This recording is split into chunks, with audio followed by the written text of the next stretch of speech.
Mga sis, mga day, mga sis, mga day, nandito si Baby Team Panday.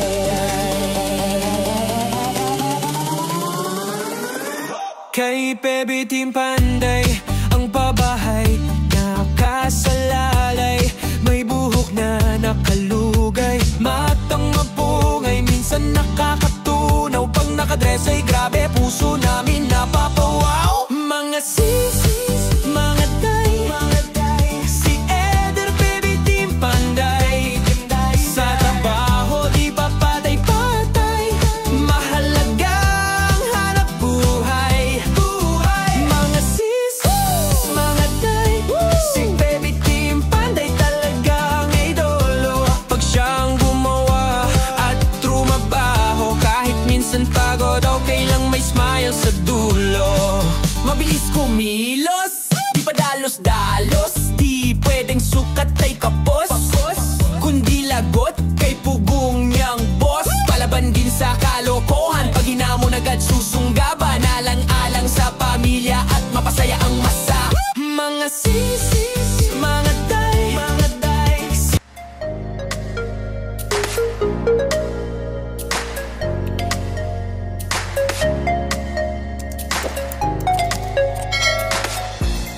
Good morning mga kababayan at maayong buntag, magandang araw sa inyong lahat dyan. So this day is another day, another work. So ayan, so maraming salamat sa Panginoon at ibang araw naman po yung binigay niya para sa atin. Bali ngayong araw, magpapatuloy po tayo sa pagpapalitada doon sa likod. Sana matapos natin at si Jimmy naman ay doon sa gilid para kunti na lang po yung papalitadahan bukas kung sakaling hindi man matapos ngayon. So at yung pintor natin siyang Kulalix ay nagsisimula na din mag-skin coat doon sa nauna nating napalitadahan, kasi ano na yan dito sa pagilid na nasa 5 araw na. So pwede na po siyang palitadahan. So kita natin mamaya ang ating mga pinagawa, tulad pa rin ng dati na nagka-plaster din tayo. So thank you so much talaga sa mga kababayan natin nanonood, ay kaya lalong-lalo na po sa may-ari ng bahay na ito na nagtitiwala sa akin. So maraming salamat sa pagtitiwala, ma'am. So kita naman po yung kagandahan ng bahay mo. Ayan. So pang ano talaga itong bahay mo, kahit simple pero napaka-elegant ng iyong bahay. So at let's go mga kababayan at sana po tayo magtrabaho. So yan, dito si tatay. Nag-uumpisa na pong mag-skim coat dito. So yan, dito yung unahin kasi ito po yung una na napalitadahan. Yan. So gamit natin yung iskiwa ng mundo, ni mundo, il mundo.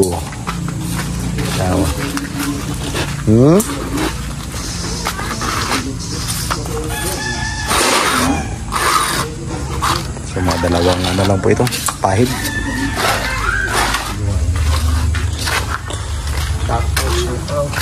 Strawberry. Shout out to kay Ali. Dito naman po ako, tapusin ko po ito dito. So ayan, let's go. Let's go.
Ayan mga kababayan, magandang hapon. So ayan, tapos na pong napalitada yung bahay ni ma'am. So ayan.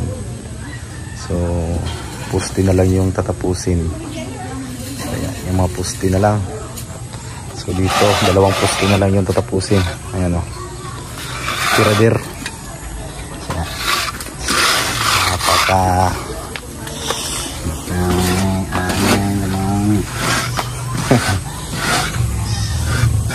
Katwid. Yan.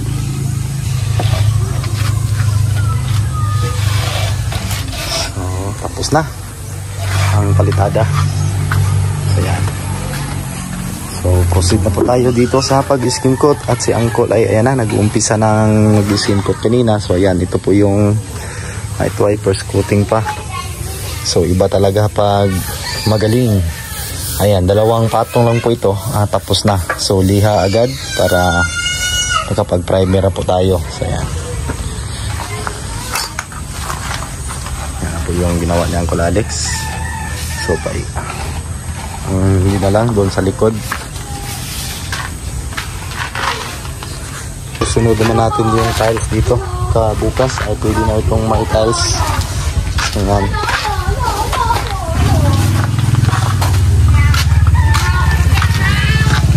Din tapos na din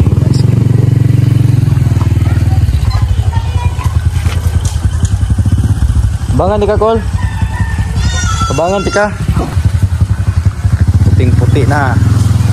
So kulay gray ang kukulay dito. So gagawa pa tayo ng hagdanan dyan. Itong mga hollow blocks na to ay para dyan sa mga hagdanan at pati doon sa harapan.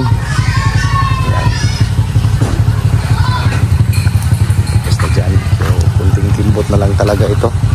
So ito mga pagkatapos natin yung tiles bago natin to palitadahan dito. So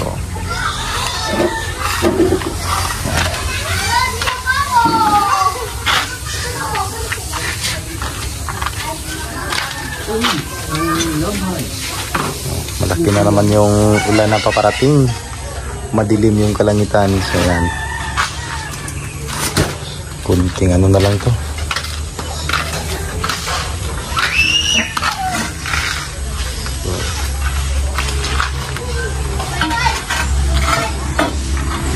Kunting timbo.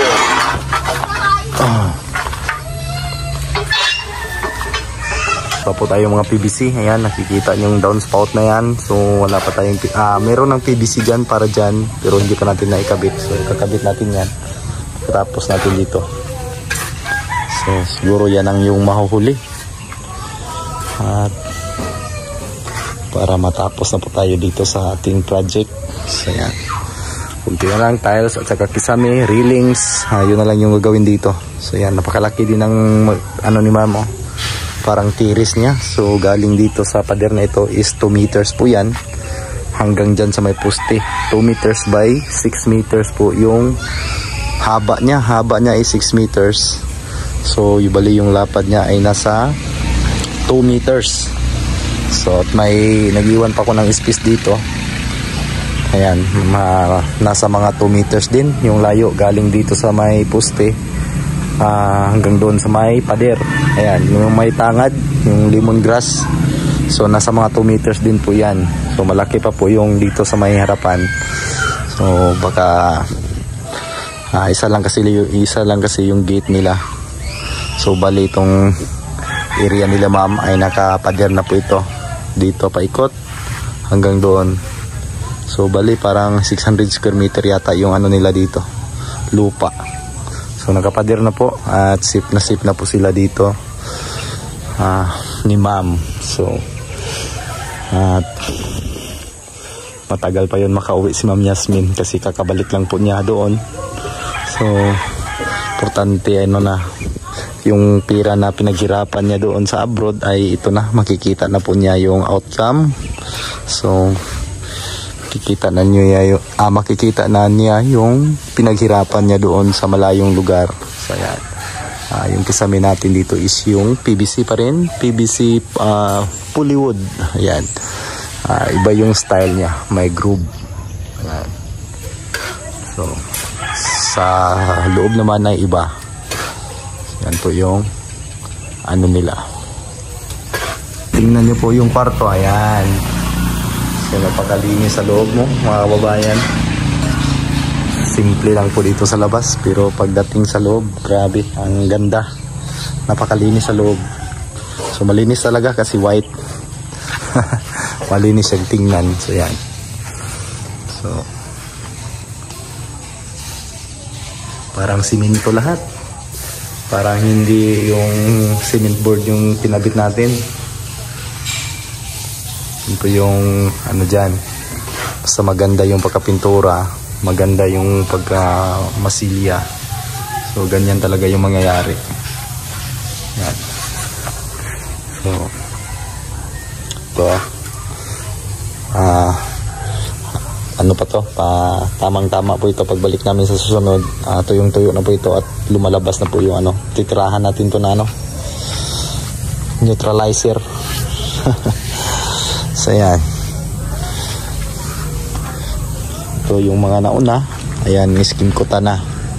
So at may nosing po siya mga babayan. So ito po yung nagiging nosing niya is nasa 4 cm yung ano niya. Hindi ko pinabot ng 2 inches. Nasa mga 4 cm lang po. Bali yung lapad ng poste natin is 10 inches. So ayan. At pantay po sila lahat. Pati mga yung mga poste natin ay same yung laki. So ayan. So bali dito nangyayari dito is flashing lang. So nag-iiwan pa kami ng kunti para sa skim coat. Para yung skim coat ay mag-flashing dito sa molding, yung flat molding. So ayan, para mag-flashing po siya dito para hindi lumagpas yung skim coat. So pwede naman din ganun, pwede ding depende na din sa inyo kung paano nyo gawin. Kasi yung iba may nakikita din ako na naka-nosing po yung plastering nila dito sa mga half cladding. So sa akin ay ang mga haligi lang o yung poste yung nilagyan ko ng nosing. Dito hindi na ako nag-nosing para iwasan natin yung tubig ay hindi pupunta doon. So kadalasan kasi mangyayari kapag nag-nosing po tayo dito, so may posible na yung tubig ay papasok doon, yung mga tubig na galing sa ulan. So mas mabuti ng ganito kasi pag pumunta yung tubig dito sa dingding, so diretso lang po siya. Ayan, kung may makapasok man, kunti lang siguro, pero hindi siya tatagos doon sa loob. So ayan, punas na lang po yung kulang nito. Ayan, dapat ang ano kasi dito, yung pinaka-importante dito ay laging napupunasan kasi putik po yung metal cladding. So talagang may taga-alaga po nito para yung dumi ay hindi man natili dito sa mga groove ng metal cladding. So ayan, hindi naman to basta-basta kalawangin itong metal cladding. So yan, at kunti na lang talaga yung tatapusin dito. So ito na lang yung tatapusin, no? Kailangan pang patuyuin bago rodilahin para hindi ulit-ulit yung trabaho. So dito po ako natagalan kasi napakalaki po ng header. So napakakapal po ng tinapon natin dyan. So So yung mga header talaga ay hindi talaga yan bibiglain. Kasi pag binibigla yan, talagang mahuhulog lang yung ano dyan, halo mo, sayang. So ito po yung ginawa ko. Kunti na lang at rubildahin na natin to pag natuyo na. So tapos ko nang nagawa dito ang pinakamalaki. Yan. Mga babayan, magandang gabi na po. At ano na dito, takip silim na. At nag-aagaw na po yung dilim at sa kaliwanag. So napakalakas ng hangin.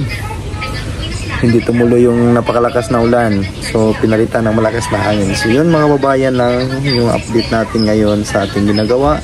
At maraming salamat sa inyong lahat na nandyan pa rin kayo nanonood. So maraming salamat mga babayan. At shout out kay Bubot, ayan, ng Minduro. Ayan, ano ka pala, kababayan ka ni Sir Paul. So ayan, shout out sa iyo Sir Bubot. Ayan.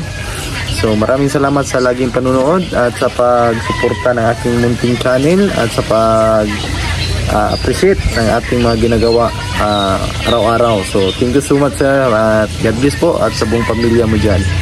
So yun lang, at sa mga kababayan natin iba, shout out din sa inyong lahat mga kababayan. So maraming salamat at hindi nyo pag-skip ng ads din. Maraming thank you. Ayan, magandang araw at magandang umaga, magandang tanghali sa inyong lahat, lalong-lalo na po sa may-ari ng bahay, kay Ma'am Yasmin. Ayan, magandang ano ngayon doon sa kanila, mga tanghali or morning pa. So yan, kay Ma'am Yasmin. So, maraming salamat sa pagtitiwala at maraming salamat din sa kapatid ni Ma'am Yasmin na nandito at lagi kaming binibigyan ng ulam. So at may palibre pa kaming mga snacks tuwing hapon. So thank you so much talaga sa mga mababait na mga kapatid ni Ma'am Yasmin dito na naiwan dito, at sa kanyang kapatid na babae din, kay Ma'am. So thank you so much sa pag ano sa amin, anong tawag doon, anong tawag doon sa Tagalog ba, yung basta yung ano, nalimutan ko, hindi ko masabi-sabi, nahihirapan pa tayo sa kalisod. So maraming salamat talaga ma'am sa inyo, at nag-i-effort pa si ma'am na siya pa yung magluluto ng snacks namin. Napakaswerte namin na nandito kami sa aming trabaho ngayon kasi hindi kami magugutom talaga dito. So maraming salamat sa inyong lahat. So sa pamilya mi din ng Kidapawan City, so sa mga pamilya ni ma'am. So thank you so much sa inyong lahat. Hindi ko kayo may isa-isa. Grabe po yung pasasalamat ko po sa inyo. So thank you at God bless. Ug amping mo tanan.